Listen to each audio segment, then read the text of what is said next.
මගේ YouTube channel එකට ඔයගොල්ලන් ආදරෙන් පිළිගන්නවා. අපි හදමුද මේ වගේ රසම රස පැණි පාටට තියෙන වෙඩින් කේක් එකකටත් වැඩිය ලස්සන රස පොල් කේක් එකක් සීනි වලින්. ඉතින් එන්නකෝ මේක කොහොමද හදාගන්නේ කියලා ඔයගොල්ලන්ට කියලා දෙන්න.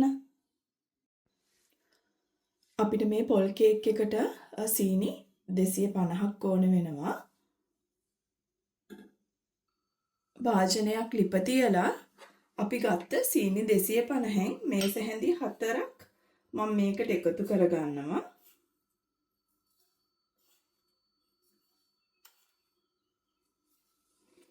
අපි දැන් මේ සීනි ටික හොඳට කැරමල් කරගන්නයි යන්නේ.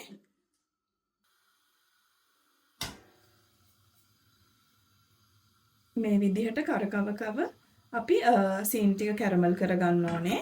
අපි මේකට හැන්ද පාවිච්චි කරන්නේ නැහැ. හැන්ද පාවිච්චි කරනකොට අපේ මේ සීනි ටික ගල් වෙනවා.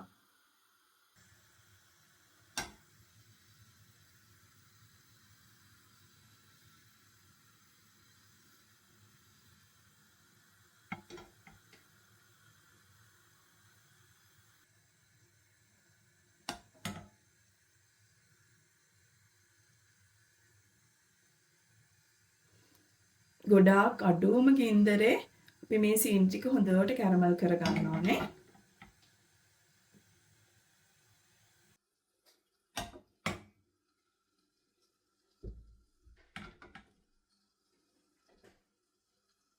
මේ විදිහට සීනි කැරමල් එක හොඳට බුබුලු දාගෙන එනකොට හොඳට උතුරන වතුර කෝප්ප භාගයක් අපි මේකට එකතු කරනවා.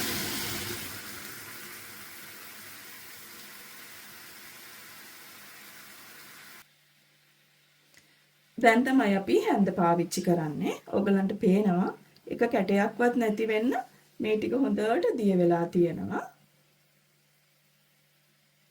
දැන් මේකටම ඉතුරු සීනි ටිකත් මම එකතු කරනවා.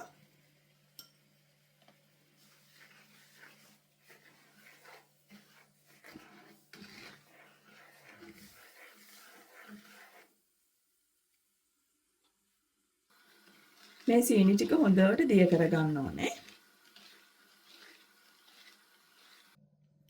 සීනි ටික හොඳට දිය වුණාට පස්සේ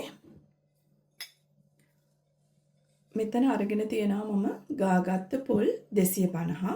ඒ කියන්නේ සීනි 250ට පොල් 250.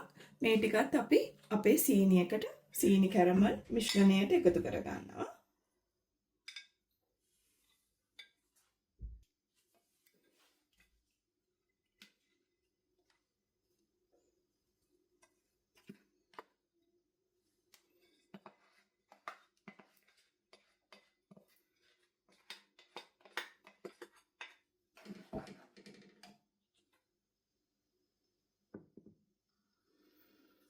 ලිප අඩුවම ගින්දරේ අපි පොල් පැණි ටික හදා ගන්න ඕනේ. අපේ පොල් කේක් එකට අවශ්‍ය කරන විනාඩි 2ක් විතර අපි මේක හොඳට කලවම් කර කර උයා ගන්නවා. එතකොට ගොඩ කාලයක් අපේ පොල් කේක් එක නරක් නොවි තියාගන්න පුළුවන්. අඩුවම ගින්දරේ තියාගන්න ලිප. මේ ඔයගලන්ට පේනවා අඩුවම ගින්දරේ විනාඩි 2ක් විතර මේක හොඳට උයා ගන්න ඕනේ. මේ වෙලාවේ අපේ පොල් පැණි මිශ්‍රණයට මම ලුණු තේ හැඳි කාලක් එකතු කරනවා. ලුණු එකතු කළාම අපේ පොල් පැණි මිශ්‍රණය ගොඩක් රසවත් වෙනවා.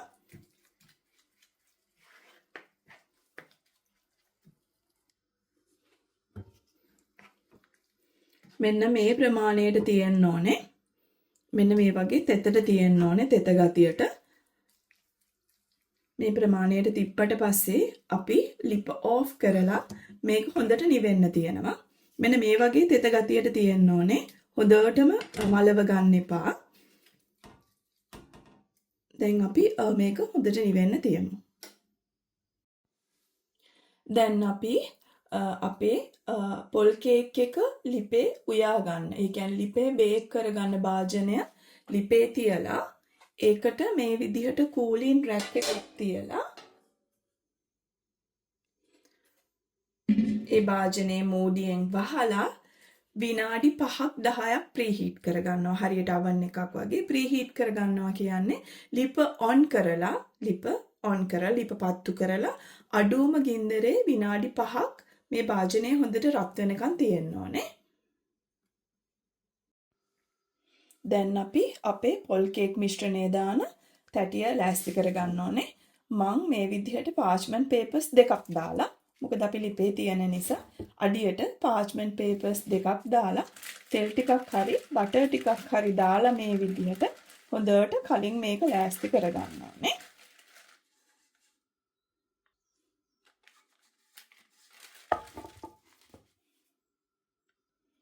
අපේ පොල් කේක් එකට අපිට බිත්තර දෙකක් අවශ්‍යයි. අපි හොඳට මේ බිත්තර දෙක බීට් කරගන්නවා. ඔයගලන්ට මේ වගේ උපකරණයක් නැත්නම් ගෑරුප්පුවකින් උනත් හොඳට බීට් කරගන්න පුළුවන්.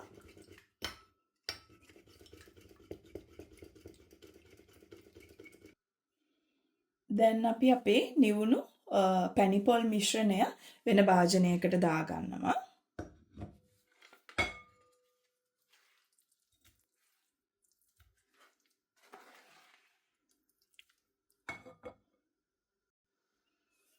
පාන් පිටි ග්‍රෑම් 100කට බේකින් පවුඩර් තේ හැන්දයි, බේකින් සෝඩා ආප සෝඩා තේ හැඳි භාගයයි. ඒ ටික අපි මේ පොල් පැණි මිශ්‍රණයට මේ විදිහට හලා ගන්නවා.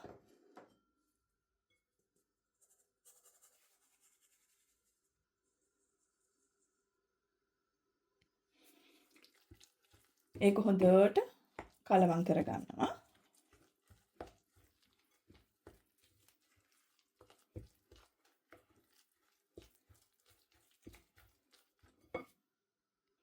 ඊට පස්සේ අපි හොඳට ගසාගත්ත අපේ බිත්තර දෙක අපි මේකට එකතු කරනවා.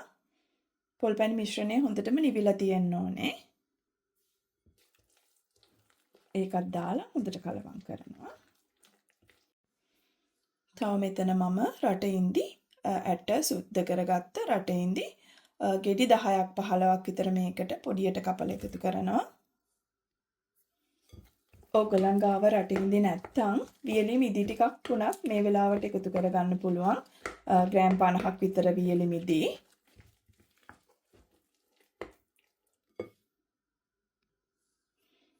කුඩාවට කපාගත්ත කජු ටිකක්,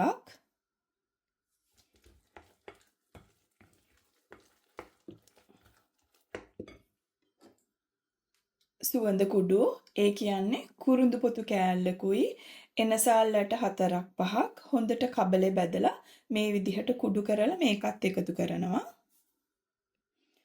තව වැනිලා තේ හැන්දක්. මේ ටික ඔක්කොම එකතු කරලා හොඳට කලවම් කරගන්න.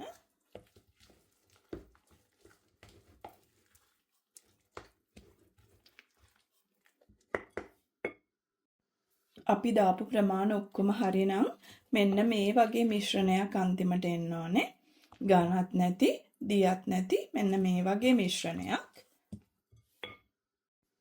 දැන් අපි අපේ පොල් කේක් මිශ්‍රණය කලින් ලෑස්ති කරගත්ත තැටියට දාගන්නවා. මම කිව්වා කලින් ඕගලන්ට අඩියට පාර්ච්මන්ට් පේපර්ස් දෙකක් දාන්න කියලා. එතකොට අඩිය කර වෙන්නේ නැතුව ලස්සනට අපිට අපේ පොල් කේක් එක හදා ගන්න පුළුවන්.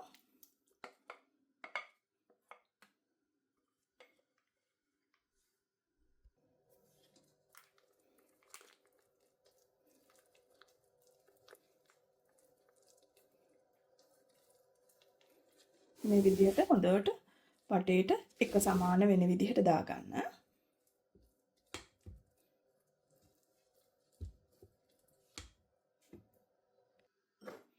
මම මේකට කජු මද ටිකක් තියලා මේක තව ලස්සනට සරස ගන්නවා.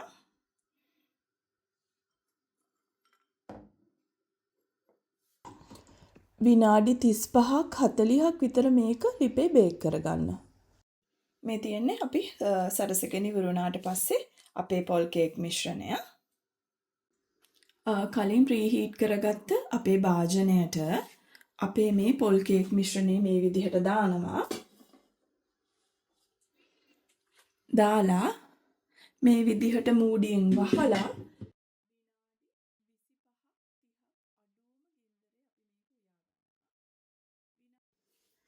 මේ විනාඩි 40කට පස්සේ අපි අපේ පොල් කේක් එක ඇරලා බලමු හොඳට බේක් වෙලා තියෙනවද කියලා.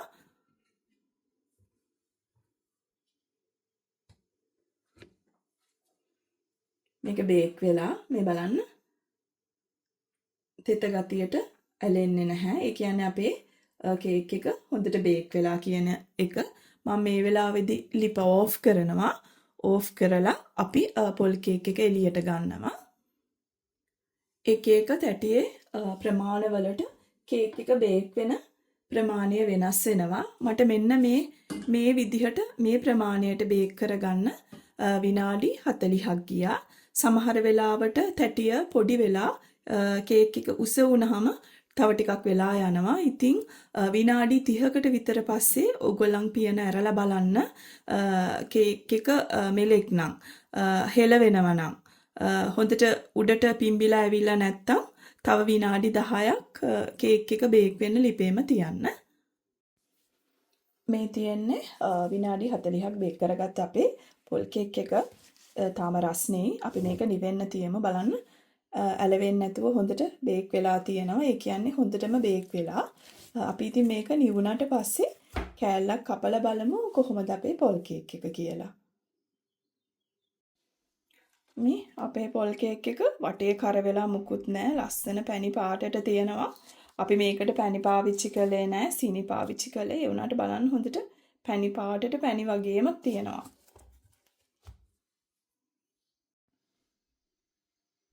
මේ බලන්න. ලස්සන පැණි පාටට මේ ගොඩාක් soft කේක් එකක්. මේ යට මම ඕගොල්ලන්ට කිව්වා මේක චුට්ටක්වත් කර වෙලා නැහැ. ඕගොල්ලන්ට මම කිව්වා parchment papers දෙකක් යටට දාන්න කියලා. එතකොට අපිට යට කර වෙන්නේ නැති ලස්සන මේ වගේ රසම රස පැණි පාටට පොල් කේක් එකක් හදා ගන්න පුළුවන්. හරියට මේක නිකන් වෙඩින් කේක් එකක් වගේ. ඉතින් අද අපි රසම රස ලස්සන පැණි පාට පොල් කේක් එකක් සීනි වලින් හදාගත්තා. ඉතින් බොහෝම අඩු අමුද්‍රව්‍ය ප්‍රමාණයකින් තමයි අපි මේක හදාගත්තේ. විනාඩි 40ක් වගේ කාලයකදී මම මේක හදලා ඉවර කරගත්තා. ඉතින් ඕගොල්ලන් මේ දසරේ අලුත් අවුරුද්දට මේ රසම රස පොල් කේක් එක හදලා බලන්න. මාව subscribe කරන්න නැතුව තාමත් අරබන කවුරු හරි ඉන්නවා නම් අදම මාව subscribe කරගෙන යන්න. මේ වගේම තවත් අලුත් ඉක්මනට හදාගන්න පුළුවන් පහසු රෙසිපි එකකින් අපි ඉක්මනටම හම්බ වෙමු. එතකන් ගිහින් එන්න. නරඹුවාට බොහොම ස්තුතියි.